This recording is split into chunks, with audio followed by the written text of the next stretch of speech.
Yo, what is going on?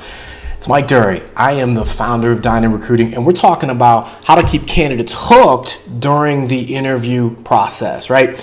Here's what you want to do. You definitely want to keep candidates hooked while you are screening them and while you're interviewing them. You always want to be the one to make the decision, to make the hiring decision. What you don't want to happen is for the candidate to screen you. If they screen you, you lose. Then you don't have the opportunity to evaluate that candidate. So you want to keep all your candidates hooked until you're ready to make a hire. However, you got to walk a fine line. You can't be too needy. You can go over that line, and before you know it, you freaked them out. You spooked them. Let me give you an example. Now, I'm going to give you an example from my dating life, right? Recruiting and dating are basically the same thing. So I love like dating examples when it comes to recruiting. And this is a good one. I was in, it's not a good one, but it really kind of hammers home the what I'm talking about. I was at the grocery store. This was a couple years ago. And in line, paying for my stuff, there's a girl right behind me, very attractive. Before you know it, she and I we start talking. And I don't know what came over me. Typically, I'm not the type of dude that can run grocery store game. But today I was.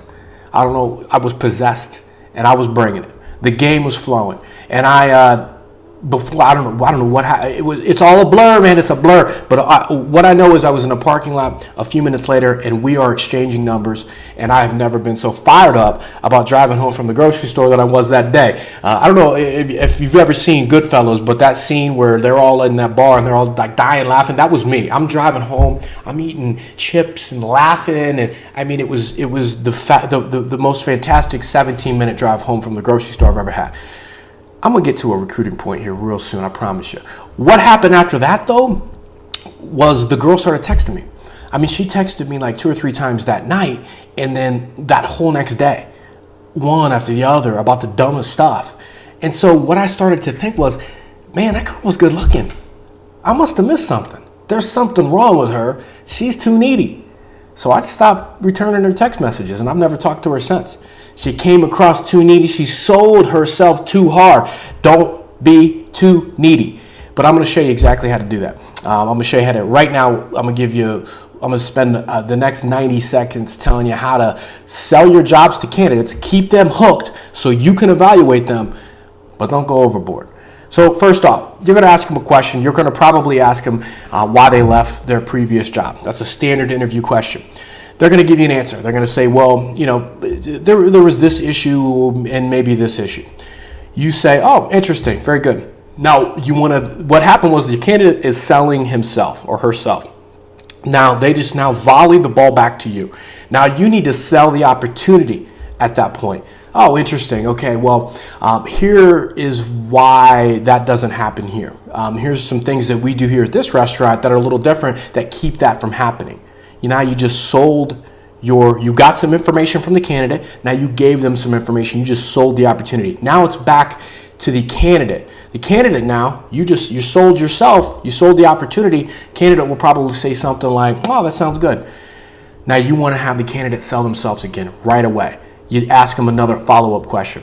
Now that you know that, tell me, why do you think, maybe if you came to work in an environment like that, why do you think in a year things would be different for you as a cook or as a server? See what they have to say. Now they're going to be selling themselves right back to you, right? You want to always be in position to get information, then you want to sell your opportunity, and then you want them to sell them. You don't ever give something without getting something back. So that's the key. Another example I want to give you real quick. Let's say you're on the phone. Good rule of thumb, if you see somebody good on paper, do an initial phone screen. Text them, say, hey, can we get on the phone for 10 minutes? I want to talk to you a little bit about the cook job that you applied to. Get them on the horn. Let's say you're talking to them on the phone. They sound great. You're excited. You're a chef maybe, or you're a restaurant manager, or you own a restaurant, and you've been trying to find a good cook for 9 weeks. I mean, you have interviewed 15 duds, and you're over it. This person sounds good. What happens? You get too excited. You know, you almost killed a bunny. You choked the bunny. Even though you love the bunny, you loved it too much, right? Well, here's what you do. When you're talking with them, you sell them. Say, hey, you sound great. I love it, man. I think this could be something pretty interesting. I'd love to have you come in and meet my chef. Why don't we set a time for maybe tomorrow afternoon? Are you free? Candidate now You've sold them. You got them excited. The candidate now might be thinking, oh, okay, I'm the man. I just got an interview. I'm feeling pretty good about myself. Yeah, I can come in tomorrow. What the hell? I'll come in. Yeah. How about 3 p.m.? Okay, cool. Real quick though, why do you want to interview? I want to hear from you. Why do you think that this is an opportunity that you'd want to actually go on to the next stage and come and meet everybody? What about it has got you excited? Now, what'd you do? You now made them close themselves. They closed themselves on the opportunity. One last time, they got to sell themselves. They got to be the last person to sell it. Then once they do, awesome. I love it. Well, cool. Well, here's what we'll do. 3:30 will work for me too. Here's where you go. Blah, blah, blah. I'll see you then. I'll shoot you a text message when we get off the phone. I'll confirm the address and where you need to go. There you go. You just sold the opportunity and you got that person committed. I guarantee you, if you have them sell themselves on why they want to come in the interview, 9 out of 10 times they show up for that interview.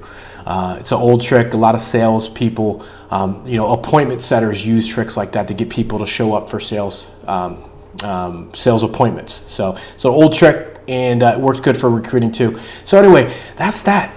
Sell that opportunity throughout the process, but don't be too needy. Hey, Mike Dury, Dine Recruiting. Head on over to dineandrecruiting.com. Click on the Learning Center. I've got all kinds of crazy stuff there. You will learn how to recruit better than anybody in the country when it comes to hospitality recruiting. I love it. I love you. We will talk to you soon. Bye-bye.